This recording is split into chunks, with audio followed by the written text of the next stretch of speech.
But one of the things I wanted to ask you is how you feel about the promotion or the propaganda surrounding bisexuality in our society today. Okay. What is going on? Teyana Taylor recently had a show, and I may have seen the post on Instagram or somewhere else where she gives a lap dance to a young lady. The lady later says, "I got my money worth at this concert Wow. that she paid to attend." And as soon as she does whatever she does with the girl on stage, she's like, "Okay, who's got next?" So, what do you think is going on there? What do you see? What do you see there? Well, I think it's with a lot of these things, what we gotta realize is never one thing. It's always different layers to what they do. One of the things that they want to promote as far as sexuality is they want to be able to make sure that they have a means to slow down our reproduction. If you just begin to do the studies about alternatives 1, 2, and 3 and population control, Agenda 21, things of these natures, then you'll begin to see the overall reason why a lot of small things like that may happen. And with our celebrities, what we have to realize is that these people become our heroes. They become very influential in our culture because we don't have a Warren Buffett. We don't have a Bill Gates. You understand? We don't have a J.P. Morgan, right? We don't have a Conrad Hilton, So even more so, going back to Bill Cosby, it's guys that I knew that I grew up with who came from broken homes, single parent households. Mother was on crack and things of this nature, and that was the only functionality that they saw in their lives when they saw the Cosby Show. So we, on another level, we have to understand psychologically what's really happening when something like this happens. And in the same breath, the same accusations and the same allegations come out. Kevin Spacey, Harvey Weinstein, and all of these other people, and none of these people go on trial. These people have basically disappeared Right. from the news altogether. Right. Absolutely. You Absolutely. really, really have to Google and Yahoo to find out anything going on with these people right now. Right. The last I heard of Harvey Weinstein is he stepped down from the board. Yeah, that's it. And that was it. Yep. And I haven't heard too many people talk about it, but one of the things Harvey Weinstein used to do as well is he would rape these women, take advantage of these women, and then tell them that, to the Emmys, Oscars, or whatever the hell was going on, that the woman would wear a gown that his wife designed. And this is how she built her name. She may not want to be with Harvey anymore right now, but she's made quite a bit of money and a name for herself from these gowns that he would force these women to wear after they had been raped and taken advantage by him. Right. Wow. So, that's another level of absolutely of abuse. Yeah, And I didn't, I heard people come forth about Bill Cosby, but I didn't hear anything like that going on. That's far more sadistic and insidious. Right. It's just evil all the way around. Absolutely. So, the other thing I wanted to... I got to answer that, give you another part of that question about the bisexuality and things of that nature. Because I'm a proponent of gay rights. I want people to understand that I don't have an issue with gay people, and I'm not one of those people that have that old school mentality that nobody's born gay and all of those different things that they say. We have to shed some of those layers and some of that programming to understand that there are some people who are born with both sex organs. So if you're gonna believe in certain things, you have to ask yourself, right? You have to be man enough and woman enough to ask yourself, okay, what's the deal with this baby that's born with both sex organs? What sexuality should they be? You understand? And we have to be strong enough to tell people, hey, don't just belittle this person because of ABC, or don't bash this person because you don't understand what that person's life experiences are. There are people who end up being in situations because they've been sexually abused as children. And women end up hating men because some man in their family, their uncle or big cousin or whatever the case may be, was the first sexual experience that they had. So now their sexuality is completely and totally warped, and their innocence has been taken. So now when you come in contact or you encounter this person that you don't know what their backstory is, you don't have the right to judge that person based on what you aren't privileged to that they may have been through. And that's why we have to make sure that in future generations we do everything that we can to empower ourselves and empower our children to be knowledgeable that no one should touch you inappropriate. We have to do that. We have to, at an early age, start embedding these things into our children.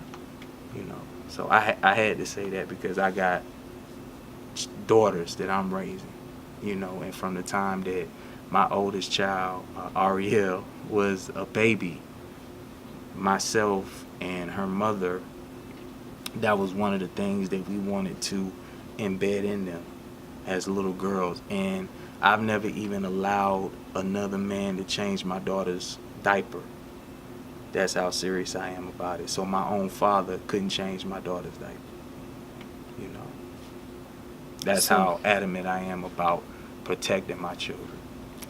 So let me ask you what you think may be happening here.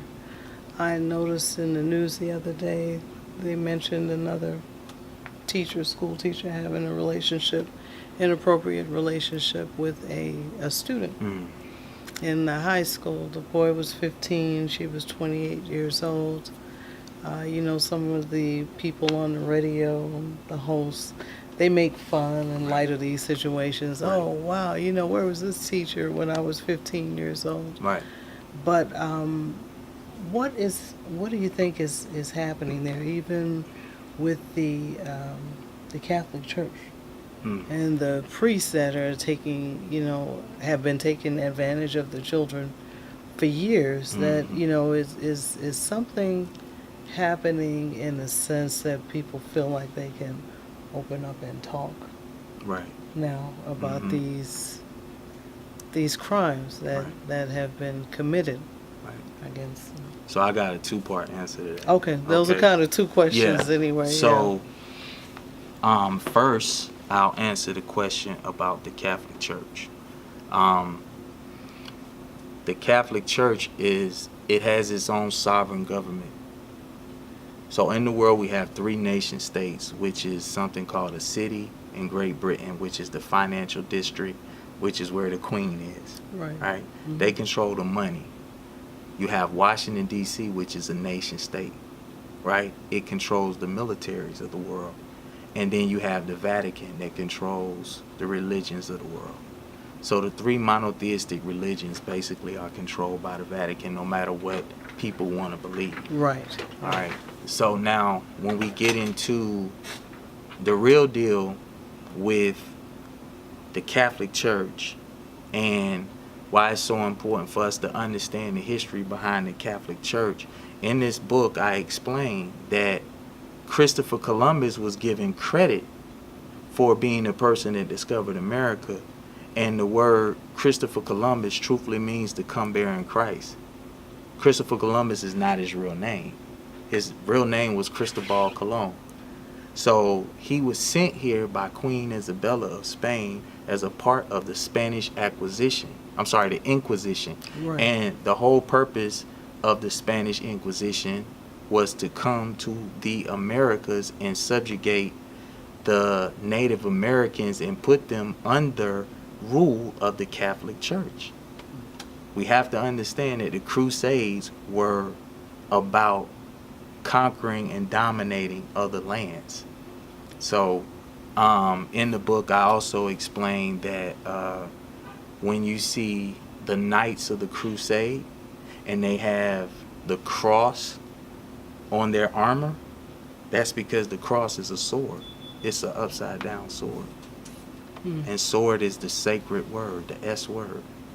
You understand? So with the pedophilia and the ritual abuse that's in the Catholic Church, because that's truthfully what it is, it's ritual abuse that's being done. The whole concept of the altar boy is related to a story in mythology about Zeus and Ganymede, and the Pope or the priest steps into the role of Zeus allegorically, which is Jupiter, the planet of abundance, and Ganymede is one of the moons of Jupiter. So it was a story that ended up being made into mythology that was about the planets, and they use it to create these or recreate these mythologies in the physical form. That's what we have to realize about that. And the importance of understanding it is the reason nothing really happens to these priests is because they are under the rule of St. Peter Basilica or the Vatican. Right. So they aren't under the government or the laws of this land. And truthfully, I can only say statutes and codes, because only the indigenous people of a land can make the laws of the land. So that's something else we gotta know. Okay. Now, with the other part of the question, with the teacher and students relationship that you was talking about, and just the fact that a older woman was having sex with a young boy, and people make jokes about that, I don't think it's funny at all, because what is taken away, and I'm saying this as a young man that had sex with older women when I was in my teens that were adults. Wow. And what I know now is it affected me in my adult relationships, because now I'm dating a woman that's my age and she too slow for me. You understand? So now the natural exploration periods that we would have together in our sexuality is not matching up. You know? So what ends up happening is now it's all this dysfunctionality that gets perpetuated, because now I'm used to having sex with a woman that's 10, 15 years older than me, right? And the woman who's 18, 19 years old and my age is not gratifying to me, you know? And it's a very serious thing that we got to understand, because even when we look back and we look at the R. Kelly situation, right? And we look at a situation where you have a person who is a young woman who's becoming sexually active, and she's learning about her body and everything else, and then here it is, this grown man is urinating on her. I'm all for people doing whatever they want to do, but now how does this young girl have a normal sexual life with a man that's her age, or, you know, any man for that matter, when you've already been exposed to all of these things at such a young age, you know? So that's the problem that I have more than anything else with people laughing at that, you know, because it's it's young men that are being victimized as well as young women. Right. You know. Right. Yeah. Okay, so the last question I'd like to ask you is your book. Let me see this book again. I'm going to hold up the back of it and ask. Does the Matrix really exist? So I would like for you to answer your own question on the back of this book. Absolutely. Yeah, and I wrote the my next book, Red Pill Alchemy Volume 1. The title is or the question is, how do we beat the Matrix, right? So I write the book in a form of a rhetorical question, and then now systematically I'm going to show you how serious this concept that we call the Matrix really is, and how intricately woven it really is, and how it's in everything. As Morpheus said in the movie, he said the Matrix is a false construct, right? And then he said you see it every day, right? He said it's around you. You can touch it, you can't taste it. He said when you pay your taxes, you know it's there. And what we have to realize is that there have been so many truths that have been kept from us, you know, and they have been kept from us because if we knew these truths, we could truthfully liberate ourselves, you know. So when we talk about the Matrix in its totality, and how many levels and layers it is to it, what I've learned is that I never even tried to speak in absolutes because of it. Because you may learn something and it may be true, right? But you're learning it and it seems true based on the fact that whoever provided the narrative of history wrote that story. And he who wins the war writes the books. That's right. Right? Mm-hmm. So when you read the book, and all of my books that I will write in the future, I'm always explaining that this is relative to this. And in order for you to see this, you have to understand that, right? So this is how truth really is. And it's never linear. Right. You asked me about the school system, and that's the real problem with the school system, is they taught us everything like this. And that's not how this world operates. So when we see somebody going to war and they say the United States bombed these people, we don't understand that the reason they bombed these people is because they created this whole concept of 9/11, right? So that everyone would see this person as a terrorist, and this person who was Osama bin Laden wasn't even from Afghanistan, and truth be told, he was already dead, right?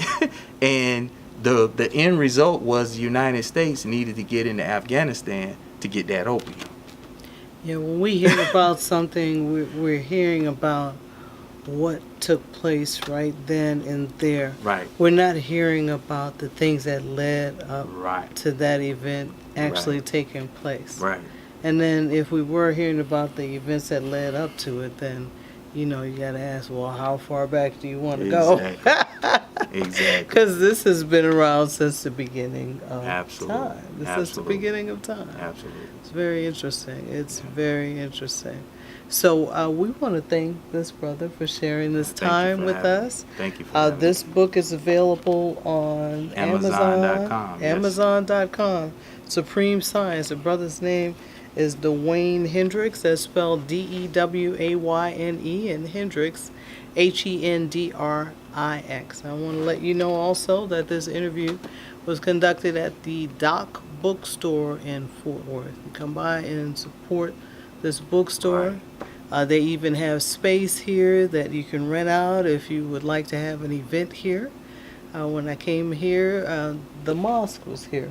Right. They were here. Nation of having- Islam. Nation of Islam was Right. here having a service. Right. There are a bunch of books here, a lot of new books, a lot of books that I've read in the past that just reminded me I probably need to get that book again and do some review. So this is a good place to be, to gain knowledge. And I would suggest some of you start coming by here on a regular basis, see what you find, pick up a book, and read and learn about yourself.